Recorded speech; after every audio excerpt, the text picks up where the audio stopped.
Today, we are tackling a feeling that pretty much every single one of us knows: procrastination.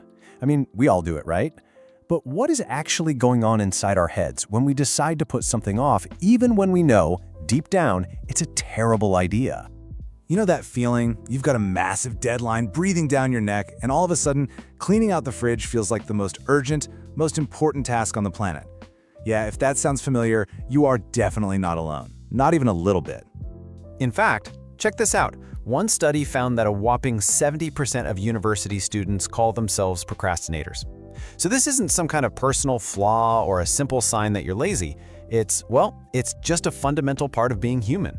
So if we ever want to figure out how to beat procrastination, we first have to get a handle on what it really is and what it's really costing us. Okay, so here's the official kind of nerdy definition. And the two most important words here are voluntarily and worse off. See, it's not procrastination if you have a legitimate reason to delay something.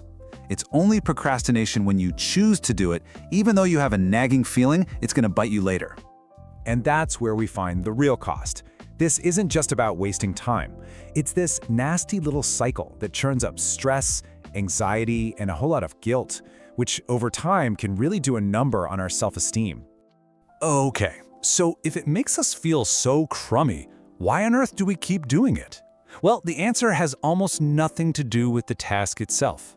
Turns out, it's all about our feelings. For years, we've all been told that procrastination is just a time management problem. You know, if you just got the right planner, downloaded the right productivity app, then boom, problem solved. But all the research shows that's not the real issue at all. And here it is. This is the big insight.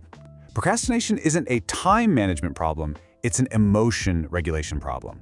We put off doing something simply to get a little bit of immediate relief from feeling bad, whether that's anxiety, self-doubt, or just plain old boredom. And to get that sweet, sweet relief, our brains pull out all the classic tricks. We literally avoid the room where we're supposed to be working, we distract ourselves with something fun, or we make jokes about it to pretend it's not a big deal. Come on, you know you've done it. Think about it like a battle raging inside your head. You've got your prefrontal cortex. That's the logical CEO, the planner, and it knows you need to get this thing done. But then a more primitive, emotional part of your brain just starts screaming, "Hey, this feels bad. Let's go watch TV instead." And in that moment, that desire for instant relief usually wins. And what's wild is that this whole internal struggle, it's not just some modern human problem. Nope. It's a really deep-seated tendency that we can see all over the place, across different cultures, and even in other animals. Now, while putting things off seems to be universal, the feelings we're trying to escape can actually be shaped by our culture. So in many Western cultures, it's often tied to a very personal, individual fear of failure. But in many non-Western cultures, it can be more about a collective fear, the fear of losing face or looking bad in front of the group. So that kind of begs the question, right? Is this whole complex emotional dodge something that's unique to us humans? Well, the answer is pretty surprising. Get this, it's not even a human thing. Researchers have actually found that pigeons will choose to wait around instead of starting a complex task, even when there's an easier one they could be doing. So it seems like this urge to put off hard work is just kind of built into the way brains are wired.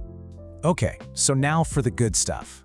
Now that we know this whole thing is about managing our feelings and not our calendars, we can finally start talking about strategies that, actually work. First, just acknowledge what you're feeling. Name it. I'm feeling anxious about this. No judgment. Next, make the task way less scary by chopping it up into tiny, almost laughably small steps. And finally, you gotta let go of perfection. The goal is just to start, not to create a Mona Lisa on your first attempt. For all those little tasks, you can try the Ohio principle. It stands for only handle it once. Basically, if a task takes less than a couple of minutes, like answering a quick email, just do it right then and there. It stops all that little stuff from turning into a giant, overwhelming pile. All right, now this next one is a little weird, but it's kind of genius. It's called structured procrastination. The idea is you basically trick yourself. You put some massive, scary, impossible-sounding task at the top of your to-do list. You will then procrastinate on that task by getting all the other important stuff on your list done. It's a great way to weaponize your own tendency to delay. So, the next time you find yourself suddenly alphabetizing your bookshelf instead of starting that big report, just pause for a second. Ask yourself this one simple question. Because just being able to name the emotion you're running away from, well, that's the first and maybe the most powerful step you can take to get back in control.